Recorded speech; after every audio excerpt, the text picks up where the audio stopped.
Things just took a major turn as Brian Flores sets the record straight, backing up one of his own players amidst all of the buzz surrounding a recent marquee free agent that Vikings fans and reporters can't stop hearing about as the surrounding noise keeps getting louder and louder. We're going to be breaking down all that in this episode of Vikings Digest, but first, if you're enjoying this Vikings content, you want to stay up to date, make sure to hit that subscribe button and the bell icon so you don't miss any of the updates as they drop. And with that, let's hop straight into it, which is Brian Flores sets the record straight. So A to Z Sports had a really good article out about Brian Flores sending a firm message about the state of the cornerback room that could impact the potential acquisition of recent free agent Jaire Alexander, who was recently released by the Green Bay Packers. So the cornerback position for the Minnesota Vikings has been discussed by many as one that needs upgrades in a bad way. Right now, the Vikings do have a CB1 in the building with Byron Murphy Jr., whom they gave a hefty extension after 2 really good years with the franchise. Outside of him, there are some intriguing pieces, but major question marks throughout the rest of the room. It's a big reason why the Vikings are continuously attached to the likes of Jaire Alexander and Jalen Ramsey, who are major marquee free agents right now at that position. So why didn't the Vikings go do more to fortify the cornerback room? It was evident they liked the room based on multiple media appearances throughout the offseason. The Vikings beat reporters hadn't gotten to speak with defensive coordinator Brian Flores all offseason, and they took the opportunity to ask about the cornerback position, specifically presumed starter Isaiah Rodgers, and it didn't take long for Brian Flores to start gushing about his ability. And if you want to read the full quote here, you can pause it and take a read. If not, we'll read it right here for you, saying that he has been on my radar since he was at UMass, a fast player. I think he's one of these kind of late round guys who found his way in the league in the kicking game and got into some games and made some plays. I've always thought he was a good player and was ascending, and the opportunity presented itself that we could maybe acquire him. I was all in, and I'm happy we got him. He's been a great addition. He's got a great kind of football IQ and acumen. So right off the bat there, Isaiah Rodgers is coming off of a Super Bowl. So right there, he's got a ring already with a Lombardi. He came in the league with the Indianapolis Colts. So Brian Flores has been watching this kid for a long time, ever since he was at UMass, and probably had wanted to scout him for the Dolphins at the time, where he was wanting to say, hey, let's bring him into this building because Brian Flores is that perfectly defensive-minded coach, and he has been fitting in perfectly within this system with Kevin O'Connell and the relationship that they have built. And he went on further to say that that's something we really stress throughout the group at all levels, secondary, second level, and obviously D-line. And I think it's just a great addition we talk about, bringing in guys as far as building synergy within the group. How does this guy mesh with Byron Murphy Jr., Harrison Smith, Telly, Josh Metellus, and just come in and done a great job from that standpoint. So obviously with everything surrounding Jaire Alexander right now, everyone has been kind of just jumping to, why aren't the Vikings doing anything? They're just depleted at the secondary position. But when you look at our depth chart that we're going to bring up here, right here, you don't have a lot of major holes. Yeah, you have Harrison Smith, who is a guaranteed Hall of Famer. Byron Murphy Jr., you just extended him. Isaiah Rodgers is coming off of a Super Bowl. Josh Metellus, we know what he can do within this system. And then, of course, you have Mekhi Blackmon and as well as Theo Jackson, which are 2 players that this organization is very, very excited to see what they can do and are very excited what they've seen on the practice field and preseason games, limited regular season games as well. Jeff Okudah is one of the veteran presences that maybe could be a bit of a liability, but that could be why Minnesota is being urged to go after some of these other marquee free agents at the cornerback position, just because when you look at the depth into the second string is where you start to get a little bit more of the holes where Minnesota wants to be able to rotate guys in and out. They might have that trust in Jeff Okudah as a veteran, but who knows? He's been a bit lofty lately. Then, of course, you have Theo Jackson. We're excited to see what he can do, filling in as the successor to Harrison Smith, as potentially why we didn't go get Malachi Starks.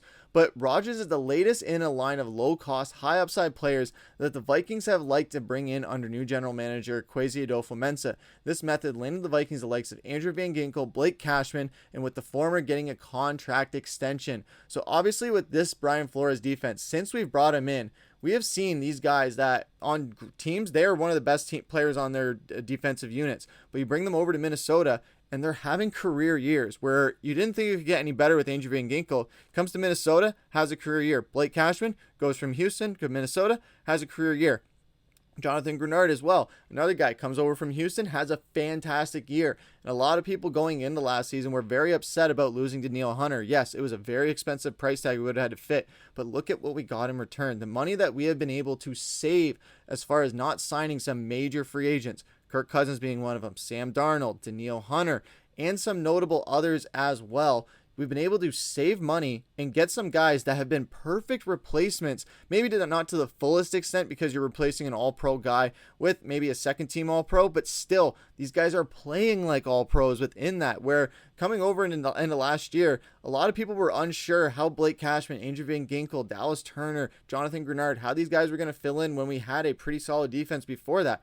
And we got even better on defense, which is insane when you lose a guy like Danielle Hunter. But Minnesota has consistently just been trying to get better while also saving money to get more pieces in a contrast to just having one guy locked down and not having to go get pieces around. And we've seen them do that with the offensive line and trying to protect JJ McCarthy. We've seen them do that with the defensive front and trying to just fortify that to being a scary wall of purple people eaters 2.0. We've seen them do that in the linebacker position where they fortified at every single front when you look at the depth chart at linebacker.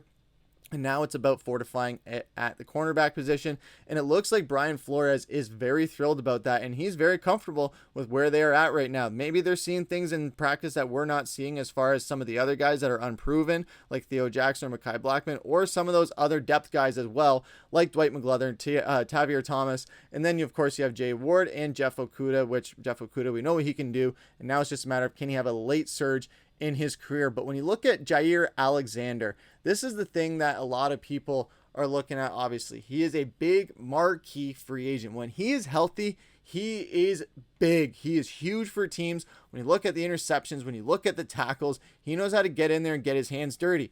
But when you look at the seasons that he only has played two full seasons really within 2019 and 2022.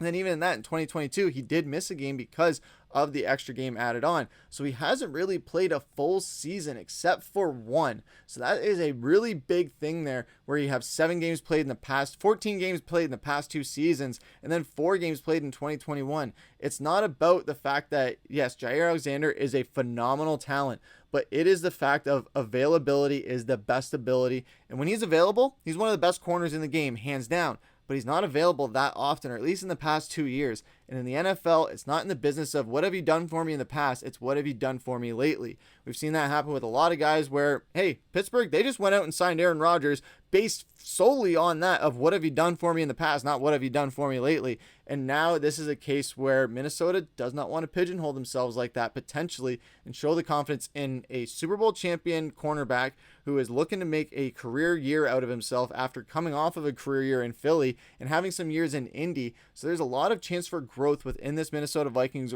defensive organization because Brian Flores is at the helm, because he's been able to pull career years out of guys where not a lot was expected of them heading into last year. And we have one of the best defenses in the NFL, arguably probably top 3, maybe even better, who knows. But looking into this year, we will absolutely be a top 5 defense at worst and a top 3 defense at best, and probably not number 3. So it's going to be looking very scary for the Vikings as far as their defense just being a decimating teams. However, there is still some unproven entities within this Vikings defense. We are going to see how Isaiah Rodgers performs within a very bigger role within Minnesota compared to what he was doing in Philly. You got Jeff Okudah as a veteran presence looking to have a little bit of a late career bounce back based on what he was doing in Houston and in Detroit. And then, of course, you have Byron Murphy looking to just build on that. Harrison Smith trying to have a swan song to head into the Hall of Fame. But so many things within this Vikings depth chart give a lot of reason for excitement. This isn't even just talking about the secondary. This is talking about defensive line. This is talking about linebackers. It's talking about the offense. There's a lot of elements at play here where there's a lot for Vikings fans to be excited about this year. And we haven't been excited about this much in a long time. When you look at the things with secondary being maybe our biggest question mark heading into the year, but having everything else locked down, it's only a matter of time before Minnesota either gets these guys figuring it out and not having to make any moves, or they make a pre-deadline move, or maybe even a preseason move, who knows, with a big signing. But that remains to be seen, and when it happens, you guys will get a video on that, of course. But that's going to do it for this episode of Vikings Digest. Let us know what you guys think about this. Would you rather Minnesota go out and sign Jair Alexander and put Rodgers into a number 2 spot, or are you confident with rolling with Rodgers as our CB2 behind Byron Murphy to head into this season with this Vikings secondary? Let us know how you guys feel about it down in the comments below. But that's going to do it for this episode of Vikings Digest. I've been your host, Griffin. Take care.